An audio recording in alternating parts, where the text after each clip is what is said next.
To me, it felt like a moment between me and this beautiful predator. It wasn't for the media or the papers or anything like that. That's the first question. Did you take a photo? And so it immediately puts you on the defensive, because when you say no, people say, well, it didn't happen. You're on the back foot of what's your little story. Welcome to Big Cat Conversations. We speak directly to people who've encountered one of Britain's big cats. We also discuss the bigger picture. I'm Rick Minter, and thanks for joining me.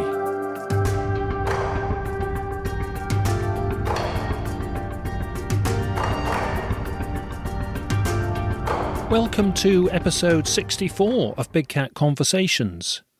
2 editions ago, we put out a call for any panther or puma sightings in France that we could include on this podcast. Well, we got 2 immediate replies from different regions and different years. Our first guest is Michael, who lives partly in Surrey, but also has a base in northwest France, about 40 miles south of Calais. Michael is going to discuss a black panther sighting near the edge of his local village in France last year, summer of 2020. So, Michael, thank you so much for getting in touch and welcome to the show. Well, I'm very glad to be here. Quite flattered that you want to hear my little story. Michael, before we get to the sighting itself, could you set the scene and tell us about the local area and tell us about some of the regional names and describe the landscape? We're talking about a small area of northwest France called Le Haut-Pays, which is the Haut-Pays of Artois. That just means highland, really. Mm-hmm. To be technical, if you know about the Weald and anticline in England, in other words, the chalk land of southern England in Kent and Surrey and Sussex, the actual name for that is the Weald and Artois anticline. And this geographical feature runs across the channel and, of course, has now been severed by the channel for the last 12,000 years. But it's a continuation of that kind of landscape. So it's chalk, it's hills, little intimate valleys with villages tucked in the valleys, woods on the tops, pasture, and then there's a littoral. In other words, there's a coastal area which is quite different. You have dune systems, you have marais, which are sort of marshes, and you have pine forests. In fact, one of the odd things about that coast, it's called the Opal Coast in France, is that it has a superficial look as if it should be much further south. On a summer's day, you almost think it's Mediterranean. And so you contrast this dune and pine forest littoral with a downland, intimate, cattle breeding, farming interior. And that's the area I'm talking about. The whole area of Noir, Pas de Calais, Somme, Picardy, is called Les Hauts de France, which doesn't mean the heights of France, it means the top of France. And how interesting that you live in the Weald in both your time in England and your time in France, because where you live in the Surrey Hills is on the north boundary of the Weald, I presume. Exactly, yes. I live on the North Downs and walk on them just about every day in Surrey, and I'm on the same hills in Artois. Exactly, I'm on the same hills. The way the land has been managed isn't quite the same, and the people aren't the same at all, but strange similarities as well. You're quite right. And you're still looking for a cat in Britain in your travels and walks, but we'll hear about the cat in France. So before we hear about the sighting, have you heard anything in terms of rumours and reports in France, in that region, before of big cat sightings, or was it a complete surprise when it happened? Unfortunately, it was a complete surprise. I say unfortunately because if I had known what I know now and have researched since, I would have been just much more observant and much more busy in my follow-up. I'd no idea. I'm walking from my house down to the bottom of the village, crossing a little bridge, on the way to get a baguette at the boulangerie. And that's where it occurred. You're about 50 metres away, were you? So I'm on a road just north of the little bridge in the middle of the village. Now, these are very diffused villages. So they're not really like an English village. The village contains farms, and it contains pasture, and it contains lots of potager, of course, which are sort of vegetable plots. So it's landscape with a village woven into it, rather than a village in the way we understand it.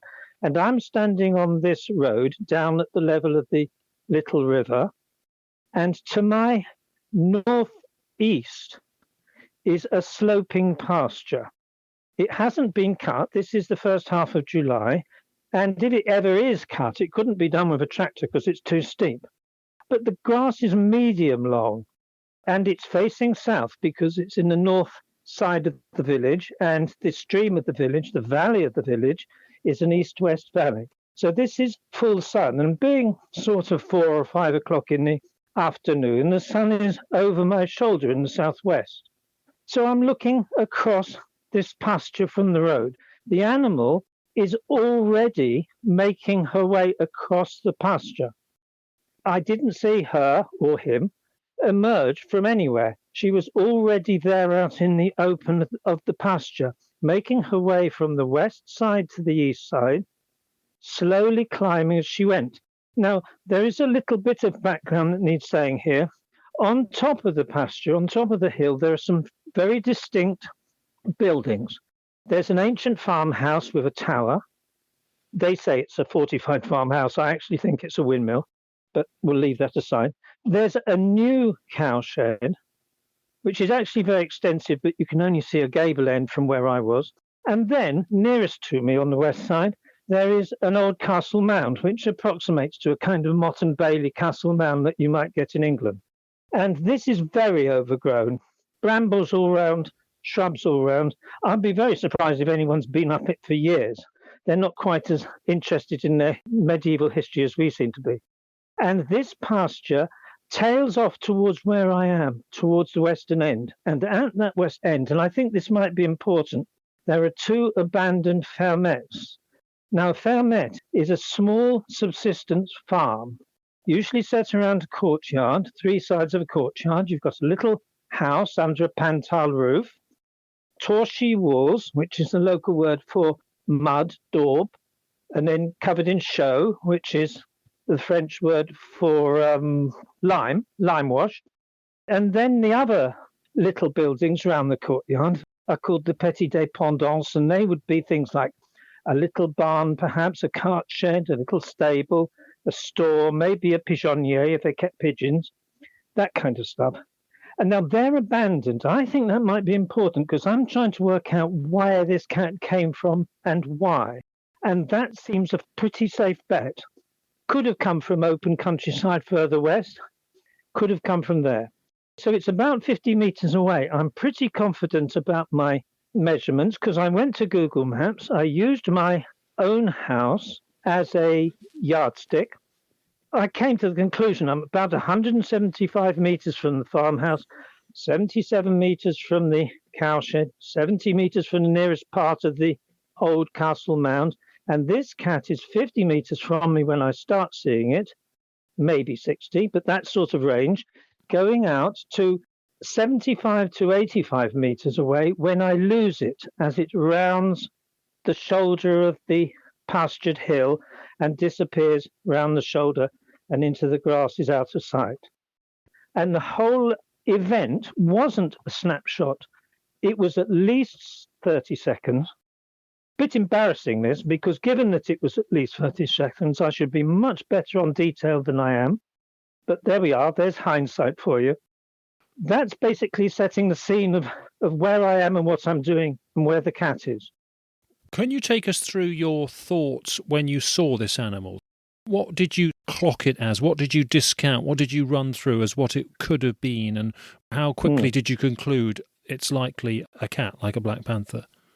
I think the process is really quite interesting because I don't think you think in words. I also think you think about 6 things at the same time. So you've got a little tapestry of thoughts, but they're not words. You put them in words when you're trying to explain them to someone else later. Mm. And so you go something like this, but this is a slight parody of it. You go, I've never seen a deer in the middle of the village. What's a deer doing anywhere at 4 o'clock, let alone the middle of the village? Why is that deer black? Why hasn't it got any legs? Gabby up at the farm hasn't got a great big, long, thin, black dog. Why is its head so small? Why is it behaving like that? Why is it so zoned in? Why is it so methodical in its movements?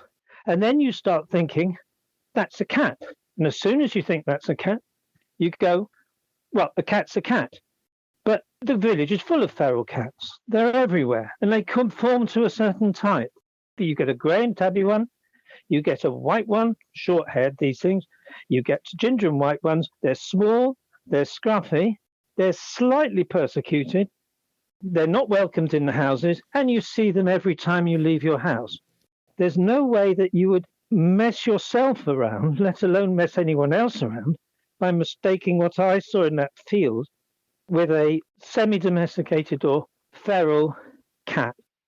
Just wouldn't do it. And what about a dog? And the skeptic would say, well, Michael, come on, this was a stealthy sort of dog that had broken away and was crawling through the grass. What would be your response to that? I'd say fair question, except for something I'll explain in a second. And I'm always reminded by what Cromwell said. He said, I beseech ye, think it possible ye may be mistaken. And I think that's a great adage for life, isn't it? Think it possible ye may be mistaken. Yeah. Well, I'll talk about dogs. Dogs are all over the village, but they're not free range. In fact, when you get a free range dog, if that's the right word, it causes quite a fuss. People bang on your door and say, you know, Gally's got out. Did you let Gally out? And you say, no, I've never been near your house today. I didn't let Gally out. And they said, well, I'll probably never see it again. Dogs are kept in cages or pens or on chains in farmyards. They're not welcome in the houses and they're not free range. I'm not actually sure what they're for, because everyone's got chickens, but these dogs don't have to protect chickens. I've never seen a fox, and I don't think anyone else has ever seen a fox in the village either. In fact, they don't even take much care locking their chickens up. They've got geese as well, of course. So what are these dogs for? Some of them might be for hunting. I doubt it. Most of them. I think they're to protect the property from people walking onto it. I can't think what else they're for. They live what I think. I mean, I don't want to be rude about our neighbours, but I'm very slightly disturbed about the way some pets are treated in rural places. And these dogs don't have great lives. You wouldn't go up and stroke them. They're simply not walking about. Now, Gabby and Arno up at that particular farm, they have dogs, and I know what they are. They've got some rather scruffy patchwork collie types. They're generally speaking on chains in the farmyard. And when you walk past the farmyard, these things set off a terrible racket. The thing about this cat, I think, is it knew that because it was keeping a line. It was keeping this methodical line, which made it completely invisible from the farms and the fairnets up above the pasture. The dogs in their cages and on their chains would never have seen it. And I think it knew that, and I think it was probably on a relatively habitual route. I thought at first it was following a scent, but I've sort of rejected that idea. On the one grounds, I'm not sure that cats do follow scents. I don't know, you could advise me on that, Ray. Maybe right near its prey or not right near a bit of roadkill, but their nose is in the air for that sort of thing, but they don't follow scents like dogs do. And the other thing about a dog following a scent, you know what it's like. It's lively, its tail's up, its head is moving, its nose is staccato, it's excited. This thing was much more zen than that. It was methodical, slow, slightly meandering. And the other thing about it was just the sheer length. I did slightly joke to myself because it looked very long for its width and its head was too small for a dog. And I rather joked to myself that if I was to actually draw that animal accurately, people would look at the drawing and they would say, that's a thoroughly rotten drawing, because no animal could look like that. Yeah. The drawing that I submitted to you was a probably a thoroughly rotten drawing, but at least I'm quite pleased with certain aspects of it. I'm quite pleased that it doesn't lie. When I run out of things to try and put down, I stop. Thank you for the illustration, because what you've done for listeners to understand is put the top half of the black animal looking stealthy in the long grass and looks very cat-like, and you've put it in situ, in context with the rest of the village. We're going to put that on the website because I think it's a great illustration and it's got the sense of the French architecture, the French landscape there. So with your permission, it would be great on the reference and links page of episode 64 on Big Cat Conversations, and people can see for themselves. Certainly, but if I was to criticise it, looking at it now, it's not a Renaissance masterpiece. But I think the rump might be a little bit too otter-like. And in reality, I was slightly more oblique to it, slightly more down and slightly more back. But as the little hill that you can see on the illustration describes a kind of semicircle, there were places, particularly in the first half of its progress, when it was pretty face on to me, although in general it was walking away, if that makes sense. And what you said earlier about the moribund, derelict structures that are sort of overgrown and no humans ever go and investigate them these days, are you implying that you think those would be good lay-up spots where it wouldn't be disturbed and it would be away from setting the dogs off? Yes, I'm certainly implying that. I mean, there is plenty of open land beyond, and there's water in that open land, and it's an area called La Terre Pourrie, in other words, the rotten land, where you can't farm because it's too boggy. It could have come across from there, but equally it could have come from these little abandoned fermets. I mean, just to give you a bit of background, this peasant farming, this subsistence farming, doesn't appeal to the young. They tend to walk away. They'd rather live in the big towns nearby, Douai, Lille, Boulogne, places like that. Yeah. And so these places get abandoned. And because they're built of torchy, mud, they do deteriorate extremely quickly. In the past, a scattering of English used to buy them and try and tart them up. But of course, the English are mainly gone now.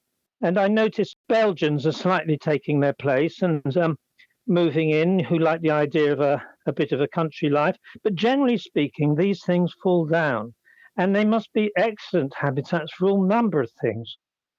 This isn't a very peopled landscape. There wouldn't be many people around anyway to see a big cat if one was there in the first place. It is a characteristic of rural France, which I'm sure your listeners will know, that if you come from somewhere like Guildford or Croydon or Stroud, you do wonder where everyone's gone. You arrive in a little town or a little village and you go, has a plague just hit this place? Where is everyone?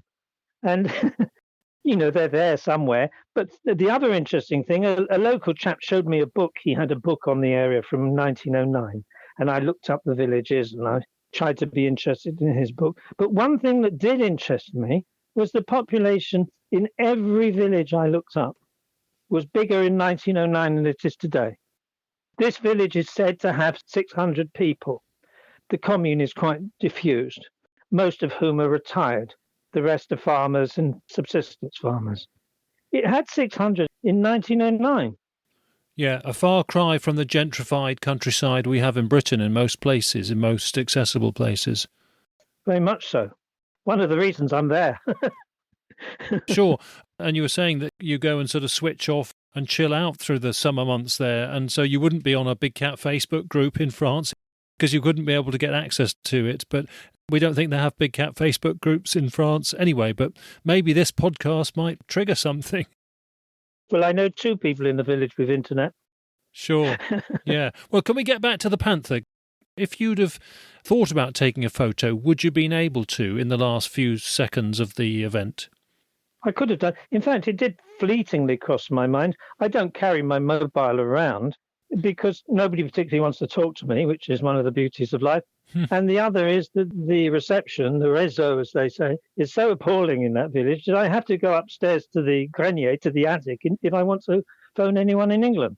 And so I don't carry it around. If I had carried it around, would I have got a picture? Well, I'd have got something. 60 metres to 85 metres, I would have got something. Whether it would have impressed anyone, I'm not sure.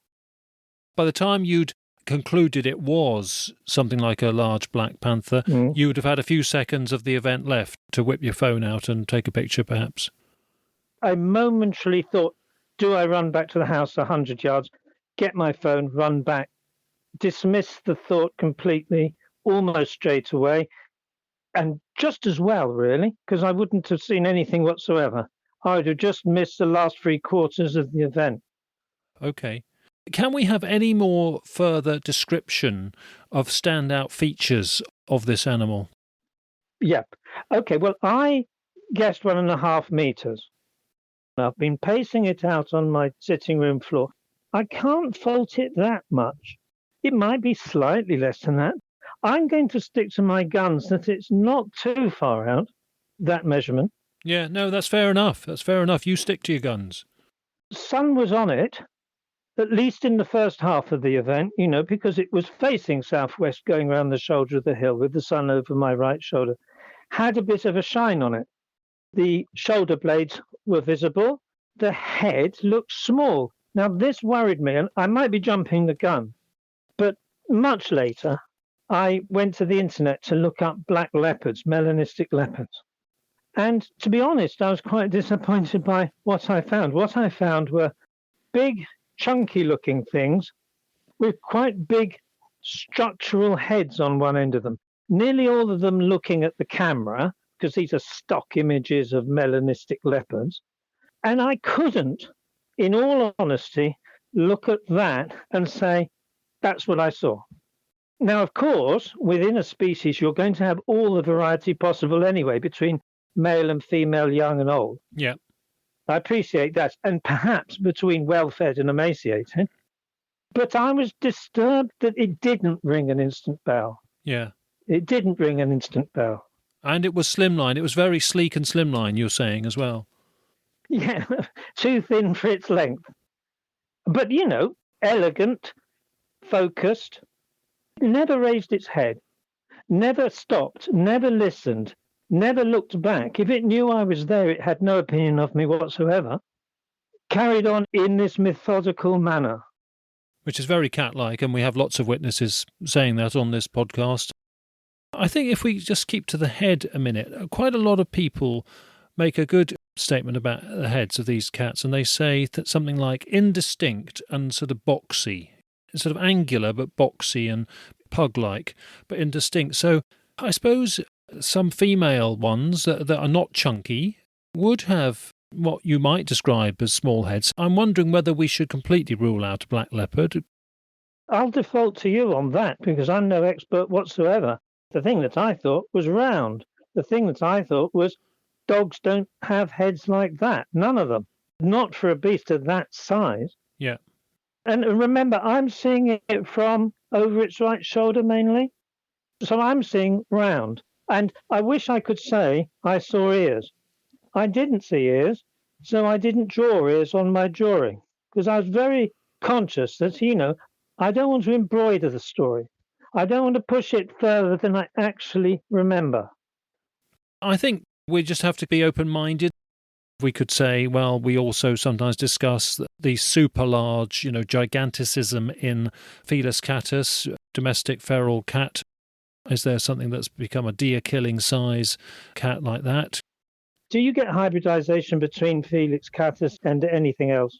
Well, yes, at a smaller scale. Then there'll be the issue of, in that hybridization, would you get some kind of mutation, and would that be a fit, healthy cat, if it bred on especially? So those are the questions we can only speculate over, really, but there's enough snippets of DNA results which beg this question, and the other question it begs is black puma cougar mountain lion. A lot of the reports in the eastern states and northeast states of USA and eastern Canada seem to be black pumas. They could be something else, but the native cat there is the puma cougar mountain lion. If the big black cats are being seen, the first suspect should be a black puma. And they're obviously sleek cats. I think yours is a puzzle. I don't think we should struggle too much about the identity. It's just that you did certainly see one that was certainly capable of killing a deer from its size, presumably. Oh, certainly. Just going back to my, think it possible ye may be mistaken. This is what I saw of the head from a particular angle. I don't think one should rule out anything. Yeah, sure. You saw enough of the tail. Can you tell us what you saw about the tail? First half of it. It was down, not up. Yeah. It was presumably the second half of it, the bottom of it. You could extrapolate from the vague shape you were looking at that the second half of it was quite low in the grass. It might have been doing that on purpose for all I know. And it sloped away from the body. As I said, the legs were not really very distinct because you're in medium long grass. It tapers down into the grass behind it. Okay, what do you reckon in that landscape, knowing that landscape and the animals that are at large there, what do you reckon would be its main prey if it's living wild and being a large predator, being a large carnivore? What's it snaffling? Okay, well, there's lots of roe deer. Chevreuils, they call them there. Mm-hmm. And there's lots of them. You see them every night when you go for your stroll. They tend to come out in the evening. As I say, they don't come into the village. Then there are lots of rats. One of the main crops there is maize, harvested sort of mid to late summer more, and grown for cattle feed, not grown for people. So they leave it standing a little bit longer. They harvest the maize and the village fills up with rats. And everyone puts bait out, which I'm a bit dicey about. Old Gabby up at the farm blasts away with his shotgun. You can tell he's not shooting game because the shotgun goes off every 10 seconds and there wouldn't be a pigeon or a snipe in sight after the first two shots. Yeah. So he's blasting away at rats on his grain heaps and then on his fodder heaps and things like that. And they're a bit of a nuisance. In fact, the mayor actually distributes rat poison to every house. So rats, what else? Well, cats, loads of cats. Some of these cats are born in my orchard. Mm. You get a knock on the door and somebody says, I've lost my cat and I think it's had a litter and I think it might have had it in your orchard. And sometimes they did. And sometimes they abandoned kittens in the orchard. In fact, I found a very miserable one and looked after it and brought it home at great expense, where it's now sitting in a Surrey sitting room in a very bourgeois sort of manner. But the other thing is, just a little incident. There was a great ruckus outside at one time, a great fight going on. Being an Englishman, my first instinct was to pile in. I had said, what on earth's going on, Jean-Pierre? And he said, well, that bloke there, he says I've shot all his cats. And I said, well, did you shoot all his cats? And he said, of course I didn't. She's probably just taken them up into the meadows. She had 6 kittens and a cat. They never did reappear, by the way. These semi-feral animals, which are all over the place, must be a good part of someone's diet. Yeah, I mean, easier than a hare. You were saying on emails there are no rabbits to speak of, but there are hares. Well, I've seen rabbits out on the coast. No rabbits. Hares are surprisingly bold. They'll hop through a courtyard to the road, turn left and go through another courtyard to someone's potager at the back of the house. Oh, and another animal which must be on the menu, ramusqué muskrats, I think is an escaped American animal. It's surprisingly big, and they live by the springs of the little streams and in the little culverts. a koipu. No, it's not as big as koipu. Oh, okay. I've seen koipu because I actually came originally from East Anglia. These are muskrats. They're surprisingly big. You see them by the sources of the streams. I mean, they'll be easy to snaffle. It's doing some vermin control, isn't it? If there are too many feral cats, there's rats and there's muskrats, then all of those would be on the menu. They're good, healthy snack size for a black panther. It's not eating squirrels. There aren't any. It's not eating badgers. There aren't any. It's not eating foxes. There aren't any. Well, there might be. I mean, they occasionally see them disappearing into a covert up on the tops of the hills, but, very, very rare. Isn't that interesting compared to Britain? All of those are abundant. Yeah, it just shows you there's plenty for a carnivore still. Yeah. With the roe deer as well. Okay. Now, can we have your emotional reaction at the time and on reflection? How did you feel having seen it? And then what did you go away and do and tell and discuss with people? On the feelings side, exactly the opposite of what you'd expect. So at first, prosaic. In other words, you go, oh, wow, that's interesting. What on earth can that be? I must ask Arno next time I see it. Now I'm going to the boulangerie to get my baguette. It's sowed a grain in your mind, and you turn it over, and you turn it over, and you turn it over, and you rerun the film of your memory, and you ask yourself questions, and you get more and more, I wouldn't say obsessed is quite the word, but you know what I mean? You get more involved in it, but later. That's the weird thing. I agree exactly about mine. I was surprised how unprovoked I was, actually, immediately. But sort of as the days and weeks and months unfolded, I kept on going back and thinking, did I really see that? That is remarkable, when you think about it. And so, you want to make sense of it, don't you? But anyway, it's your story. Well, just a little point on that. You did an excellent interview with a gentleman from Victoria in Australia. Simon Townsend, yeah. Quite early in your series. Yeah. And he said something that always interested me. He said, people are offended by what they've seen. He said, people are offended by what they've seen. I thought, that's an odd choice of word, offended. But I know exactly what he means now. You're disquieted, you're unsettled, you're an ordinary bloke, you've seen the world for quite a few years, 40 years, 50 years, 60 years. You've got the measure of most things. And then suddenly out of the blue, here's something that refuses to fit into any of your boxes. And you are offended. And do you know that bit that we all had to do when we were at school? Shapes that move slowly through the mind by day and were a trouble to my dreams. Wordsworth writing in Preludes. And he says it's a shapes that move slowly through the mind by day and were a trouble to my dreams. And the weird thing about that is he was talking about walking, or in that case rowing, in the Lake District, which he knew like the back of his hand, and then suddenly coming across something that he simply couldn't understand, that disquieted him, which upset him.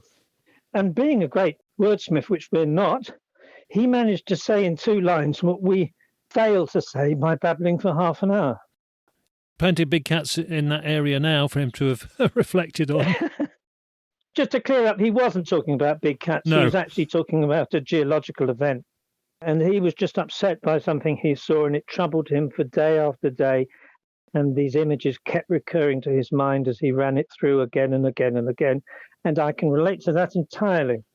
And of course, it's then, when you find it so troubling, the prospect and the option of being in denial and removing it and eradicating it from your memory and thought process is there. Some people probably do take that. It's possible. But then pesky people like me come along and ask you all about it and want it documented. No, but it's a privilege too, isn't it? To be on this planet for 60 years and then see something which you weren't prepared for in any way at all is a privilege, isn't it? Yes, well, a lot of people say that, don't they?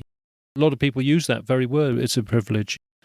Now, did you tell local people? And did you sort of tactically consider the implications or the shock for them and the disbelief and the impact on your status?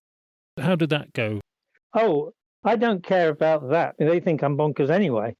But I didn't go piling in. Yeah. I actually did very deliberately work out what I was going to ask. Yeah. And what I came up with was something like this. Qu'est-ce que vous avez déjà rencontré quelque chose en chassant que vous ne pouviez pas expliquer? Have you ever seen anything when hunting which you couldn't explain? Have you ever encountered anything? Have you ever come across anything which you couldn't explain? That was the question I asked, and I kept very consistently to it because I didn't want to ask a leading question. It's bad anthropology. I use the same tactic with people fishing for what I'm doing in an area. Sometimes I don't want to tell them, but if people are, I say to them, well, believe it or not, I am interested in unusual animals. And yeah, quite a number of people take the bait straight away and they say, what, you mean big cats, like the panthers that are reported in the papers? And like you say, it's not putting words in mouths, and it's also cushioning it if they don't want to take the conversation that way. Yeah, exactly. And the results of my little unscientific survey, where most of the people just straight away said no.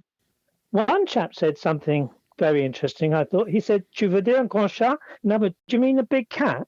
And I thought, that was a very funny thing to say because I hadn't mentioned big cats.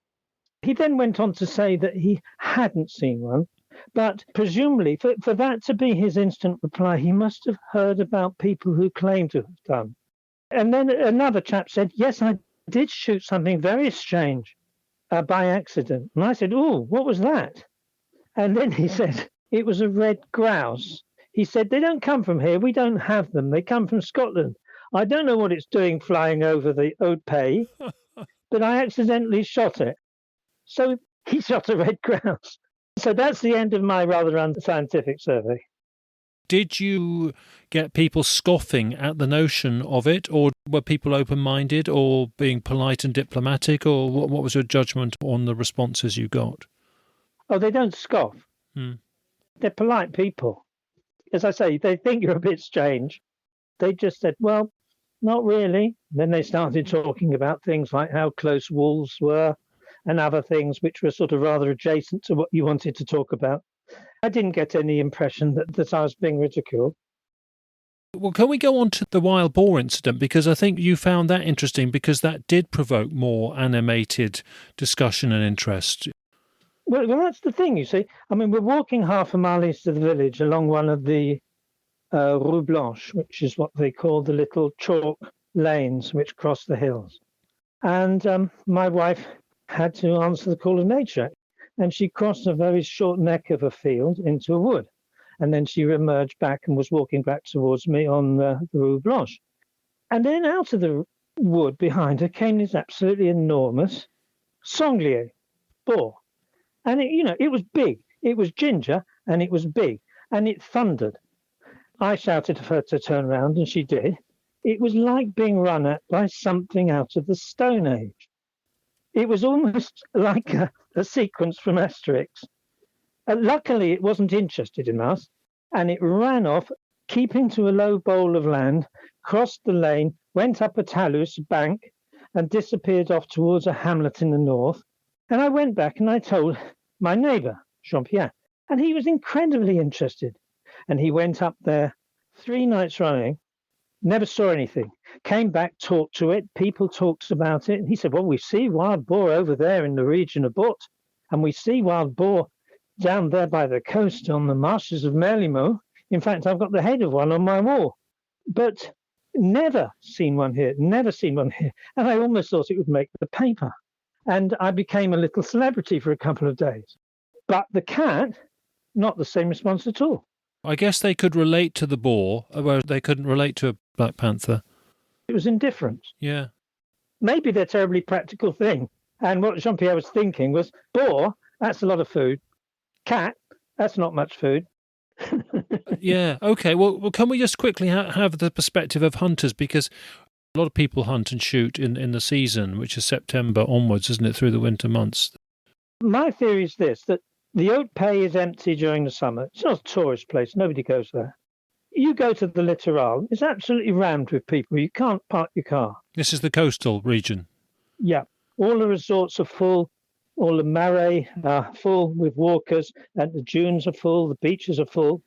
Come September the 1st, what the French call la rentrée, everything ends.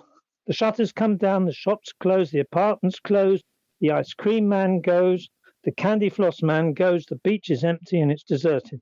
So there you have the Littoral, packed in summer, completely empty in winter, on a specific day. And the other interesting thing about the Littoral is that it's mainly nature reserve. So you won't get hunters there anyway. So you can go from Étaples to Saint-Gabriel to Saint-Cécile, from Saint-Cécile to, Équillon, wherever, Ardelot, Condette, nature reserve. Yeah. Dunes and nature reserve. Whereas the Haute Pays, 30th of September, so a couple of weeks after la rentrée, it fills up with hunters. Every field, they're all in bright orange. Then they've got the 12 boars and they're blasting away. Now, my point is this. If you had any kind of naturalized cat in that environment, just as it would understand the way that the deer move through the landscape, it would understand the way that humans behave in the landscape. A naturalised cat would spend its summer in the haut pays, and it would spend its winter in the warm, deserted and protected littoral nature reserves. Which would have good prey availability as well. So when the hunters are about, I dare say there aren't any cats there. Okay, well that is very interesting, and of course it does then beg the question of the behaviour of this puma cougar mountain lion one reported a month ago, just a little bit south of you, so we can come on to that in a minute. Yeah. How have you left it in the local village? Nobody else was prompted to be on vigil for it, and if anybody ever reported one again, obviously that would interest you, but you're not sort of doing anything methodical and systematic in terms of following it up because you don't feel it would be productive. No, I haven't. No. I mean, part of that's practical. Since Brexit, you're thrown out after 90 days, and then you have to wait 90 days before you can go back. Yeah, you're not there as much. Actually putting anything in place.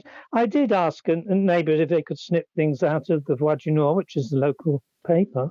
Just put those aside for me. Not apart from that, no. And they're a little bit precious about land. Mm. You don't quite have the liberty to wander that you do here. Yes, and they don't have rights of way in the sense that we do. I've never worked them out. I mean, I've been there 30 years and I still to work out what track I can go down and what track I can't. Okay.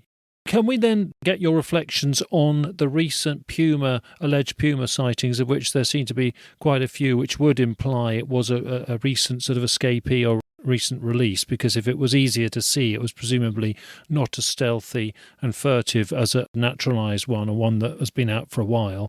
Yeah. It was 10, 20 miles south of this area, wasn't it? Yes, 10, 15, the Canches. It runs east-west. If you like, it's the river that runs along the northern edge of Picardy. And below it, you've got the Ot, and below that, you've got the Somme, which runs along the southern edge of Picardy. So they're the rivers that flow east-west in that part of the world. And this is the Canche, the top one. You've got the Haute Pays on the northern side of it, and you've got going towards the plains of Picardy on the south side of it. So when you read that and saw it in the newspapers and everything, did it remind you of your sighting? But of course it was travelling in the other way. It was sort of heading for the hunters in hunting season in a way, wasn't it? It might have been. There is an indication from the sightings that it's heading west-east. It was described as a juvenile mountain lion. Yeah. And given what the gendarmerie said at various times, I think you might assume, without being too cruel, that they're not biologists really. Yeah, we don't know whether that thermal image was one or not. It was alleged to be, but it might not have been. It could have been a cat at any scale. Mm. But anyway, it's seen by quite a lot of people. It's put down as a juvenile mountain lion moving west to east up the Canche and dropping down to the Ot at one point. So it's seen at Frévent, which is on the Canche, but it's also seen at Auxey, which is on the Ot. In other words, it's heading south as it heads east. Now, the prefect of Pas de Calais, I think that was a printing error. I think they mean the prefect of Hauts-de-France. But anyway, said that the animal could be sampled. And I think that must be a euphemism for shot, because I don't know how you sample an animal like that without shooting it. The local hunters were told they couldn't shoot it. And so the hunters of the Canche Valley organised themselves into groups and offered themselves to act as beaters if they were needed. Yeah, to flush it out or whatever. Yeah. The farmers had something to say. So that's terribly unusual, isn't it, for a French farmer to have anything to say? But anyway, they said they weren't interested in it at all, and they were going to leave their cattle out on the high pastures as long as they could into winter, which told me two things. One, it tells you that this is cattle country, not sheep country. Yeah. Nobody mentioned sheep. And the other is that these people honestly crossed their mind that this thing might eat a cow, which I think is probably quite unlikely. Yeah. A heartening part of the story, there are two heartening parts of the story. One is that 200 to 300,000 people signed a petition saying, we don't want our cat shot, Yeah. which is good. And the other heartening part of the story is it vanished anyway. Which they all do. This cues the next point that there's been several others in France in recent years where the same thing has happened. There's been an initial flurry of press reports of one being seen, sometimes a sandy brown puma one like that, or sometimes a black panther like one. And again, it always peters out. You never hear a resolution. They just seem to vanish. And were they escapes or releases more recently out, or were they part of a small naturalising population? So difficult to know. But what's your take on all of this? Well, my take is that I'm inclining away from the idea that these are escapees. If you look at the very well-documented case of 2000, which took place in and around the village of Saint-Sauveur, which is near Amiens on the Somme. So it's the two rivers down, Canche, Outy, Somme. Yeah. Now, there you have a couple of animals. Hang on, I thought that was in Normandy. Well, that was in Normandy, wasn't it, that one? On the Somme. Oh, right, so still quite close to you. Oh, yes. I mean, you can drive there in an hour. Fair enough, yeah. Okay, not quite Normandy, really. Still sort of the southern end of Picardy, I would say. Okay. Now, it appears on a farm, two of them, a pair, and they're seen fighting. Well, they're probably playing, rolling around, fighting. What colour, Michael? Well, that's it. A gendarme who later watched them for 5 minutes described them as grey. He said they were grey with almond eyes. I don't know if he meant almond-shaped eyes or almond-coloured eyes. But anyway, grey, he said. Other people have said sandy. Ah, okay. So I guess these are juveniles, and I guess these are siblings. And I guess from the fact that they're seen playing around, not just by the farmers, Mr. and Mrs. Ladowski, if you want the word, but also by school children, also by gendarmes, lots of people. I think that might suggest that these are quite relaxed animals in their environment, and they're juvenile and they're playing around. They've either still got a mother quite close, or they've just been kicked out, but they haven't learnt yet to be savvy and scared of man. And I think that to a degree, only to a degree, I'll own you that, echoes the Canche case. Not savvy enough to keep out of people's sight. Mm. And there's a question I wanted to ask you, which is, if you do have a population of these things established in Picardy, when would they breed? And how long would they stay with the mother before they were made to fend for themselves? And the other question is inbreeding. You know, what would be the signs of inbreeding? And the low population is going to struggle to be viable. It's always tricky when it's a much lower numbers reported because the sample size isn't so big and you're wondering about viability, that sort of thing. But in terms of your direct question, well, pumas, mountain lions don't have a breeding season. They can breed all year round. Leopards the same, really. Okay, we're talking about temperate environments where there's colder winters, but I think with a low population, they'll still breed whenever they get the chance. Basically, when the male finds the female in estrus, they're not going to wait and think, oh, well, it's slightly better and optimum conditions for us to have young in early summer because there's more prey around through the summer months. You know, they're not going to think. You know, it's not going to evolve like foxes, for example. In Britain, it has for that sort of thing. So I don't think there's really a breeding season. And how old until they're independent? Yeah, 18 months, 2 years, that's the general rule. You know, mother is teaching them to kill and to hunt from when they're a few months old, and then they sort of hone that through 1 year to 18 months. So they can be cast out and leave mum from 18 months, sometimes up to 2 years. Two together could be the same size, could be one of the sub-adults that's as large as its mother for the last 2 or 3 months. So they're claiming a metre, these people. That's all. Yeah, well, a metre long in the body is fine. Medium, small female type size. A male should be normally bigger, a bit longer in the body. But this is where it gets interesting because they managed to collect hairs and samples, including pad prints. Yeah. And they send them off to the Musée des Sciences Naturelles in Paris. And the head of mammals there is a Monsieur Trenier, I can't remember. Mm-hmm. And they're analysed. The hairs are quite long, by the way. The hairs are 6 centimetres. And he analyses the hairs, and he says these are domestic cats.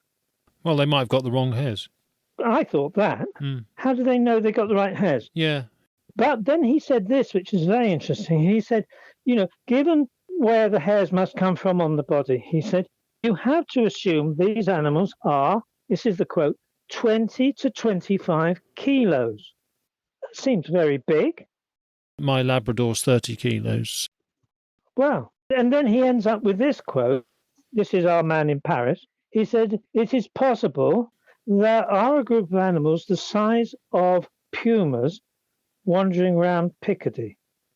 The head of natural history at the Musée des Sciences Naturelles. That is quite a statement. Yeah, thank you for that. I wasn't aware of that. If we can put the source of that on our website, we will do, if you can point me to that. I'm just reading archive stuff. I mean, it's 2000. Again, it just begs more questions, and it does imply that this topic's got history in France more than we might think. Are there just the odd few vagrant cats at any one time, or is there some breeding going on and something that needs monitoring and understanding? And of course, the problem is with less sightings in France, well, as we're saying, it's not such a populated countryside, so there'll be less people to report them. But also, I suspect, just like in Britain, if people had sightings, some people would elect not to declare it, not to mention it to anyone. So there might be more than we know about. What we'll do on the podcast is just keep an open invitation for anybody who's English speaking and in France, who's visited France or lives there, partly lived there or has lived there in the past, who has had an encounter or a friend or contact's had an encounter and they can tell us about it. They'd be very welcome. It would be very nice to explore France some more and take this subject further. So thank you for your introduction into it all. It really has felt like a visit to part of the French countryside from your evocative descriptions. And a word of the week, we've got sort of an equivalent to ephemeral beasts. Is that right? It's more or less direct. I just took it from the Voix du Nord, the paper. They talk about bêteséphémères and they talked about bêtes fantômes. It just means ephemeral animals. I mean, bête really translates better as animal than beast. Okay. It sounds a bit like Beauty and the Beast if you translate it as beast. It's ephemeral animals, bêteséphémères. And the word ephemeral is more or less the same as in English. It comes from a Greek word, which is ephemeros or ephemeris. And ephemeris in Greek actually meant diary. It gets the idea of something that happens over a short period of time. It basically means something that doesn't last very long, fleeting or transient. Yeah. But it also infers ambiguous. Was it there? Was it not there? Like a mist. Was it real? Was it an illusion? Why can't I quite get a handle on it? I think it's a good word, ephemeral. Yes. A nice term, ephemeral beast, ephemeral animal. We normally tend to use it in British in a biological, ecological sense for plants, actually, for ones that are, only out very briefly. And so, well, thank you for that. That's nice. It's those double senses. Fleeting and short-lived is a literal one. Yeah. Ambiguous and not quite defined is a slightly more poetical one. Not far off from how we use liminal as well, perhaps. We use liminal in one of the titles of the episodes recently. Betwixt and between and sort of at the threshold. I mean, not quite the same, but it's begging the question, is it there, isn't it there, sort of thing. On the edge of things. Exactly, yeah. There's another lovely French word I always think, crépuscule. Oh, yes. That period where it's not really day, it's not really night. And, as Shakespeare says, how often is a bush supposed to bear? The crépuscule. We use crepuscular, as in dawn and dusk. Yeah, twilight, dawn and dusk, crepuscular. Yeah. You're reminding us that it has a French... I think it's taken from the French, probably. Yes, absolutely. I'm sure it is, yes. Yeah, well, we're petering out. Thanks ever so much for all of this and the introduction to the French situation. And is there anything else we've not covered that you'd briefly like to conclude on? Anything else you'd like to say finally, Michael? Only a very little thing. I've been in Surrey 40 years. The Surrey puma must have started all this off. I've walked every day, never seen a thing. Rather miffed about that. Never seen a thing. Yes. But down the road, between Reigate and Dorking, you've got Buckland, and there's a river there called the Shagbrook, and the Buckland Shag has been annoying people on the road between Reigate and Dorking for 300 years, and it's black, and it's a beast, and it's it leaves you with a final funny little question. I mean, what's been annoying people for 300 years? Are they all liars? Is there an animal there? Was there an animal there? Were there generations of an animal there? Or are we dealing with something with that kind of myth completely different? Yeah. Something like an archetype, something that comes from within us rather than from within the woods of Surrey. Yes. Myth may have something to do with archetypes. Absolutely. And I think the black dog reports of the past, what was that all about through history? And we do want to look into that more in a future podcast. That'd be very interesting. Well, that one you've just mentioned, called the Buckland Shag. Obviously, the local Morris dancing troupe is highly delighted by its name and uses it as the name of the Morris dancing troupe. Yeah. It's basically a black beast that tends to annoy travellers at Bucklands on the road between Reigate and Dorking. It's been doing it for hundreds of years. A bit like black shuck in Norfolk and Suffolk, I suppose, that sort of thing. No doubt they're cognate. Well, thank you so much, Michael. I think we're done and really interesting, and I hope we get some follow-up. It'd be lovely to return for a France edition in the future, and we'll just keep our eyes out for anything in the French press and any follow-up to this. You're back there next summer, are you? Yeah, I don't do winter there too much. I'll go back towards the end of March. Okay, well, keep in touch if anything occurs. Can I thank you on behalf of everyone for your work? I don't want to embarrass you, but I'm sure you've done more good during the last 2 years of COVID than you would ever care to admit. It's very nice of you. Thank you very much for that. I have said before, I mean, it is a team effort. Guests and a lot of listeners give me a lot of support, and the show is about the guests, as you've just demonstrated. I knew you'd say that. Well, it's lovely if it is appreciated, and thank you for the feedback. We'll keep on the case. Thanks very much.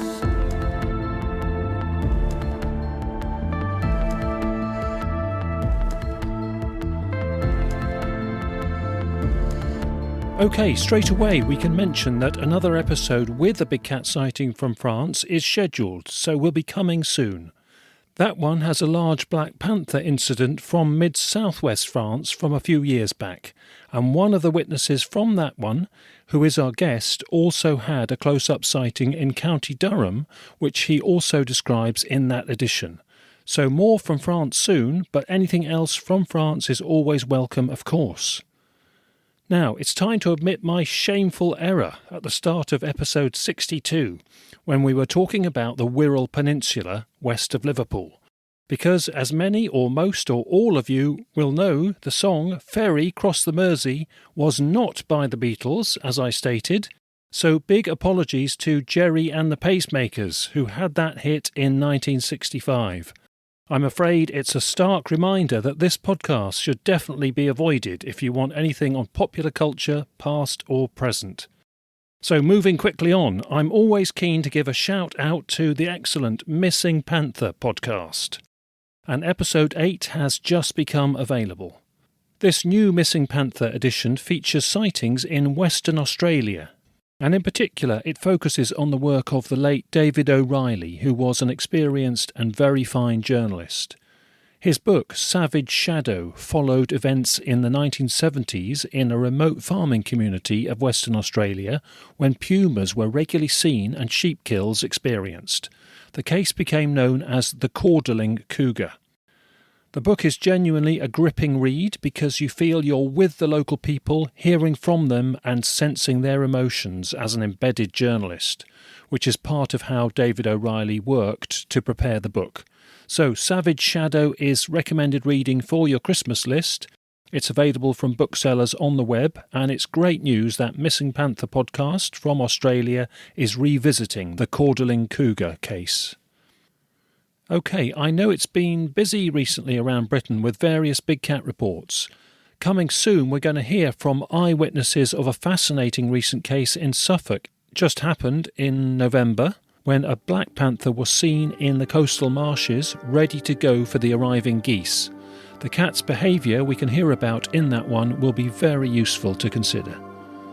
Also coming up, we have more from different parts of Scotland, and we also have a soldier's past report while on a nighttime military training exercise on Dartmoor. OK, time to close out now, so thanks again to our guest Michael.